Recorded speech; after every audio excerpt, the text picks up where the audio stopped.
better daily, where we work hard in our minds, bodies, and our spirits to become 1% better every single day. Download the app and join our Betterment family at betterdaily.life to catch the video version of these podcasts. Here's your host and my dad, Alex Van Houten.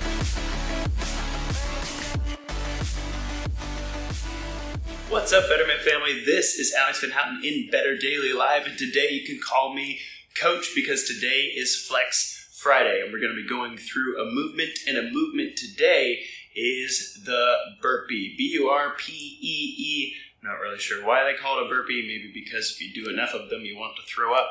I'm just kidding. But this exercise, in my opinion, and I've been in this industry for 16 years, this exercise is kind of overrated. People do burpees a lot, and maybe not everybody doing burpees should be doing burpees. And so today I'm going to show you a couple variations of the burpee and explain to you where they might fit into an intelligent program design. So the primary use of a burpee, in my opinion, is to elevate your heart rate, and it can be a nice stand-in for things like going for a jog or doing jump rope or jumping jacks or something like that. It's a calisthenics exercise that requires you to go down and back up. The other use for it is called peripheral arterial training. Peripheral arterial training is the idea that you go from asking your arms to do some work to asking your legs to do some work.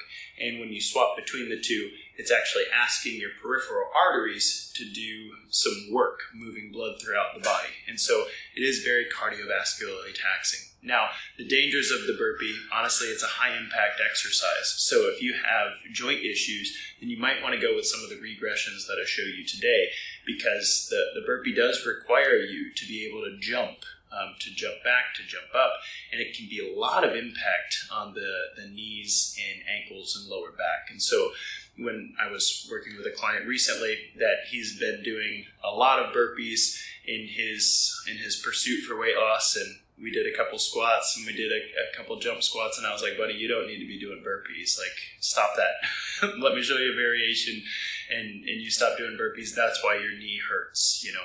When you're trying to lose 100 pounds, burpees are not the best way to go about that.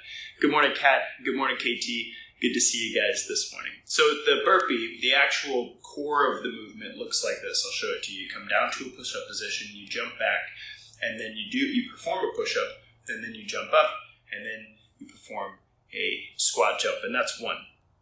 And then I'm going to show you a variation that makes this a little more accessible if you've got some joint issues. It can be a very powerful exercise. And then I'm going to show you a variation that I think makes it a lot more functional, can help you to train your glutes, your lower back, your hamstrings and whatnot, and is definitely more challenging without having to do more and more and more burpees. So let's rock it. First, this is what it looks like. Start your standing position. We're coming down to the floor.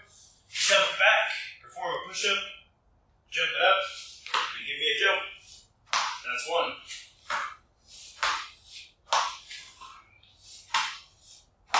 Just like that. No big deal, right?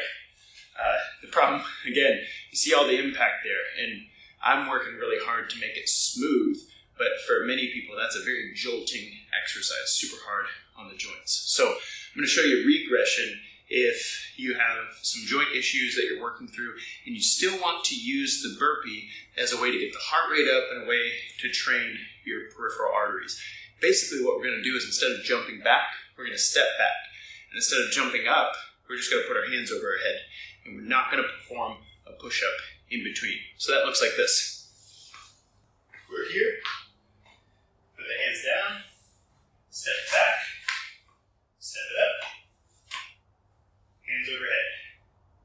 Come on down. Step it back. Step it up. Hands overhead. Just like that. Notice, I'm really trying to get my legs back and then get my legs up next to my hands so I can just stand up from there. This becomes really hard on your back if you don't step up far enough and you're having to do this all the time.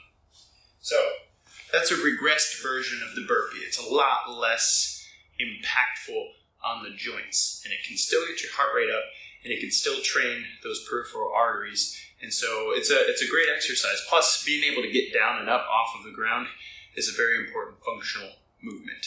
Now, we're going to get to one of my favorite exercises now, which is a progression of the burpee. This is called the single leg burpee. The single leg burpee combines elements of the impact of a burpee with the stability of single leg exercise. And a single leg burpee, I mean, it's tough stuff. It's probably going to get me out of breath. I'll perform 2 on each side just so you can see what that looks like. But a single leg burpee is where you stand on one leg, you come down and jump back on one leg, perform your push-up, and then jump up. And you can either stand here if you're working on stability, or you can perform a single leg hop. So, let's party. Let's do it. Here we go. Just like this. Grab one leg, I'm coming down, hop it back, hop it up, jump 1, hop it back, hop it up, jump 2. Oh, I guess again, extra one on me. I'm going to switch feet. Whoop, here we go. Jump it back, jump it up. Just like that. Just as much fun as it looks. And so that regression of the burpee will help you with the impact. And the goal is not to be able to do 100 burpees or anything like that. The goal is use this exercise intelligently in your program to get the results you're looking for out of it. And the burpee can be a great way to get your heart rate up without having to use any other equipment or run really far or anything. But just make sure that you do the variation of the burpee that's best for you. So if you're working on some of the peripheral arterial stuff and your joints are really prone to injury from impact, then a step down and step up, sometimes I call them up downs, that's the best version for you. If you can control that jump a little bit and it's not impactful on your joints and you can make it smooth, then that double leg back, double leg up, jump, that's a great variation of the burpee for you. You're looking at about 6 to 12 repetitions for a solid set of burpees, and you can marry that with a few other exercises. And then you can use your single leg to increase the challenge of stability and to train those glutes and hamstrings and lower back better. KT says, hey, is the burpee considered a full body workout? Yes, there's very few muscles in a burpee that you're not using, right? So when you go down and you jump back and you perform a push-up, you're using a lot of your leg muscles there, and also your upper body, shoulder, tricep, and chest muscles. And then you pull yourself up. That's actually your serratus. That's right here, up under your arm there.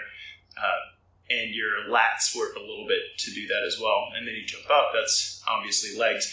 The only muscles that aren't hit very well in a burpee is your back muscles, like your rhomboids, your trapezius muscles. They're not hit very well in a burpee. So it's not full body in the sense that that's all you need, but it's definitely full body in the sense that it can incorporate a lot of muscles all together. If I'm doing burpees, I usually like to do them to start my workout, to kind of get the blood flowing, get the body moving well, and it's a great start for just about, whether I'm doing upper body or lower body, it's going to impact both sets of muscle groups really well.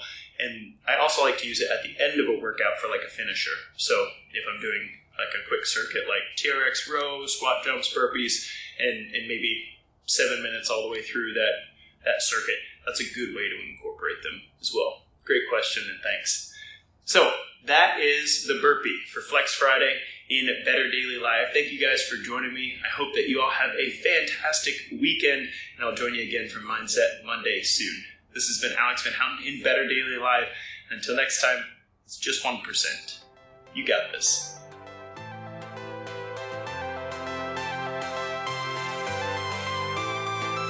Thank you for joining us for your 1% Better today. Don't forget to subscribe for the podcast. Leave us a raving review to tell others how Better Daily has helped you in your journey. If you want more Better Daily, download our app and join our Betterment family at betterdaily.live. Use code POD to get 25% off your subscription. That's POD, all caps, to save 25% on your subscription. We all have a cross to carry. It's lighter when we do it together. Go to betterdaily.live today.